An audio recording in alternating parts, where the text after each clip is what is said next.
potret pembelajaran kelas rangkap dalam teori. Potret pembelajaran kelas rangkap dalam teori menggambarkan suatu sistem di mana guru dapat mengajar lebih dari satu kelas dengan efisien. Pembelajaran jenis ini diharapkan dapat mengoptimalkan waktu yang ada dengan cara mengatur materi yang sesuai untuk berbagai kelompok kelas atau mata pelajaran yang berbeda. Dalam konteks ini, seorang guru dapat mengulang materi yang telah diberikan kepada kelompok lain, memberikan bimbingan pada kelompok yang membutuhkan, atau menyampaikan materi yang lebih kompleks di kelas lain. Dengan kata lain, pembelajaran kelas rangkap menawarkan fleksibilitas bagi guru untuk mengelola waktu dan tenaga dengan lebih baik. Sistem yang diharapkan bisa mendapatkan pendidikan kepada siswa meskipun di tengah keterbatasan jumlah guru yang ada. Dalam teori ini, pembelajaran kelas rangkap didasarkan pada kebutuhan untuk menjangkau siswa dari berbagai usia atau tingkat kemampuan yang berbeda dalam satu kelas dengan cara yang fleksibel dan inklusif.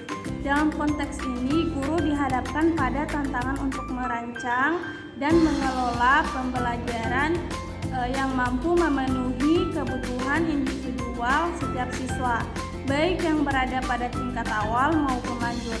Pendekatan ini sering digunakan di sekolah-sekolah di daerah terpencil atau kurang terjangkau, di mana jumlah siswa di setiap kelas tidak memungkinkan untuk memisahkan mereka berdasarkan tingkat usia atau kemampuan.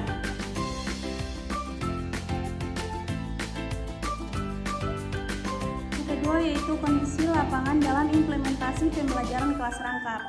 Implementasi pembelajaran kelas rangkap di lapangan seringkali menghadapi berbagai kondisi dan tantangan yang dapat mempengaruhi efektivitas proses pembelajaran. Di banyak daerah, terutama wilayah pedesaan atau terpencil, jumlah siswa yang terbatas menjadi alasan utama mengapa model kelas rangkap diterapkan. Meskipun demikian, tantangan terbesar dalam implementasi pembelajaran kelas rangkap adalah perbedaan tingkat kemampuan siswa yang cukup signifikan dalam satu kelas.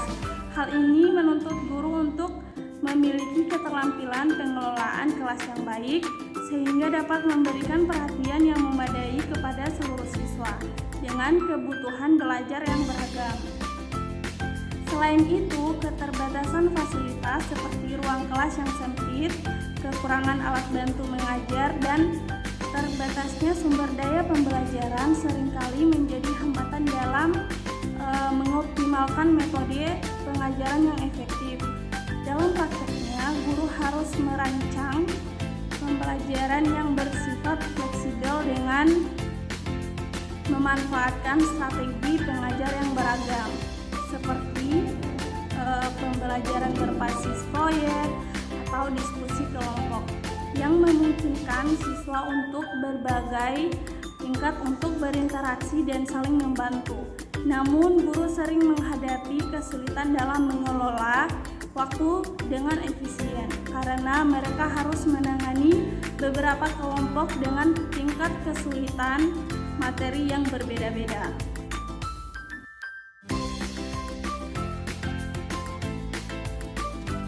Perbandingan antara potret pembelajaran kelas rangkap dan keadaan lapangan. Perbandingan antara potret pembelajaran kelas rangkap dalam teori dan keadaan lapangan menunjukkan adanya beberapa kesenjangan yang perlu diperhatikan. Dalam teori, pembelajaran kelas rangkap diharapkan dapat menciptakan pembelajaran yang inklusif dan fleksibel dengan guru yang mampu mengelola berbagai tingkat kemampuan siswa dalam satu ruang kelas. Pendekatan teori ini menekankan pada perencanaan yang matang, penggunaan metode pengajaran yang berbeda untuk memenuhi kebutuhan individual siswa, serta pemanfaatan sumber daya yang ada secara optimal. Namun, ketika diharapkan lapangan kondisi yang dihadapi seringkali jauh lebih kompleks dan penuh tantangan. Salah satu perbedaan mencolok adalah terbatasnya fasilitas dan sumber daya seperti ruang kelas yang sempit, kurangnya alat bantu mengajar, dan rendahnya jumlah tenaga pendidik yang terlatih khusus dalam pengajaran kelas rangkap. Selain itu, meskipun teori menganggap bahwa pembelajaran dapat dilakukan secara fleksibel, dalam praktiknya guru seringkali kesulitan mengelola waktu untuk memberikan perhatian yang sama kepada semua kelompok siswa yang memiliki kemampuan berbeda. Guru juga terkadang kesulitan dalam merancang pembelajaran yang dapat memenuhi kebutuhan belajar setiap siswa secara efektif karena keterbatasan materi ajar dan waktu yang tersedia.